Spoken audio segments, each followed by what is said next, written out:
In this video, we're going to be looking at Ohm's law to understand how it works as well as how to use it.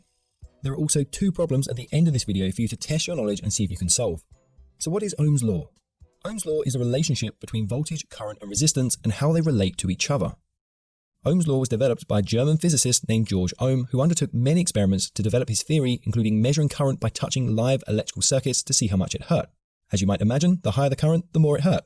Now there are three formulas we need to use for Ohm's law, but we don't actually need to remember these, and I'll show you a super easy tip in just a moment.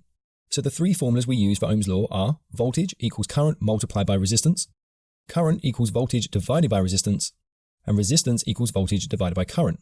If that seems like a lot to remember, then don't worry, because we don't need to remember them. All you need to remember is Ohm's triangle, which looks like this. So you just need to remember these three letters in order, V, I, R. Then we just write those letters in a triangle with V at the top, and we draw a line to separate the letters. What we do when we need to use a formula is cover up the letter we need. So if we want to find the voltage, then we write V equals, and then we cover up the V in the triangle. That leaves us with I and R. So we write I multiplied by R, which means voltage equals current multiplied by resistance. You can write a little multiplication symbol in the triangle between the two letters if it helps you. Now I know what you're thinking, why is current represented with the letter I and not a C for current, or even a letter A for the unit of ampere?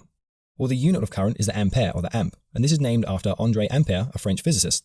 A couple of hundred years ago, he undertook lots of experiments, many involved varying the amount of electrical current. So he called this intensity du current, or the intensity of current.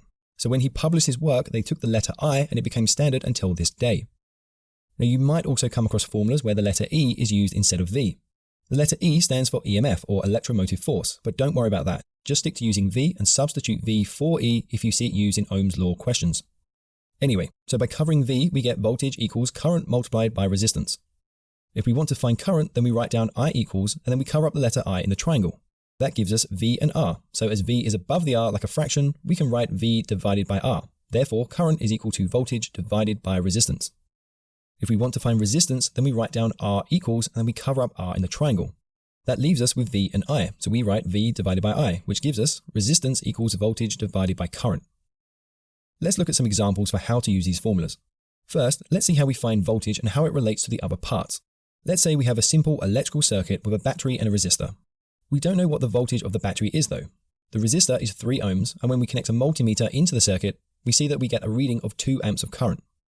We want to find the voltage, so using Ohm's triangle, we can cover up the V, and that gives us V equals I multiplied by R.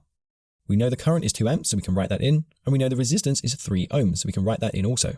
Therefore, 2 amps multiplied by 3 ohms gives us 6 volts. The battery is therefore 6 volts.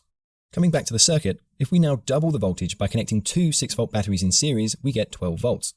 If we now connect this to the same circuit, the current also doubles from 2 amps to 4 amps. If we double the voltage again to 24 volts, the current will also double to 8 amps. So what's the relationship here? We can see that current is therefore directly proportional to voltage. If we double the voltage, we double the current. Remember, voltage is like pressure, is the pushing force in the circuit. It pushes the electrons around the wires, and we place things like lamps in the way of these electrons so that they have to flow through these, and that causes the lamp to light up. By doubling the voltage, we see that the current also doubles, meaning that more electrons are flowing, and this occurs as we apply more pressure or more voltage. This is just like if we were to use a bigger water pump, then more water will flow. Okay, so what about finding current? Let's say we now have a 3 ohm lamp connected to a 6-volt power supply. To find the current, we write down I equals, and then we cover up I in the triangle. That gives us V divided by R, so current equals voltage divided by resistance. We know the voltage is 6 volts and the resistance is 3 ohms, so the current is therefore 2 amps, and that's what we see on the multimeter. So we saw what happens when we use a resistance of 3 ohms in the circuit. But if we double the resistance to 6 ohms by placing another 3 ohm lamp into the circuit, the current halves to just 1 amp. If we double the resistance again to 12 ohms, the current will halve again to 0.5 amps. We can visually see this because the lamps will become less bright as the current reduces from the increase in resistance. So what's the relationship here? We can see that the current is inversely proportional to the resistance. When we double the resistance, the current will decrease by half. If we halve the resistance, the current will double. Current is the flow of electrons, or the flow of free electrons. For us to make this lamp shine, we need to push electrons through it. How do we do that? We apply a voltage across the two ends. The voltage will push the electrons. The atoms inside the copper wire have free electrons in their valence shell, which means they can very easily move to other copper atoms. They will naturally move to other atoms by themselves, but this will be in random directions, which is of no use to us. For the lamp to turn on, we need lots of electrons to flow in the same direction. When we connect a voltage source, we use the pressure of the battery to push the electrons through the circuit all in the same direction. For example, to power this 1.5 ohm resistive lamp with a 1.5 volt battery requires 1 amp of current. This is equal to 6,242 quadrillion electrons passing from the battery and through the lamp every second. And if it can achieve this, then the lamp will stay at full brightness. If the voltage or current reduces or the resistance of the circuit increases, then the lamp will become dimmer. Okay, now let's look at finding resistance. Say we have a resistive lamp connected to a 12 volt power supply. We don't know how much resistance is adding to the circuit, but we measure the current as 0.5 amps. To find the resistance, we write down R equals, and then we cover up the R in the triangle. We're left with V and I, so resistance equals voltage divided by current. We know the voltage is 12 volts and the current is 0.5 amps, so 12 divided by 0.5 gives us 24 ohms of resistance. Resistance is the opposition to the flow of electrons. It tries to prevent electrons from flowing.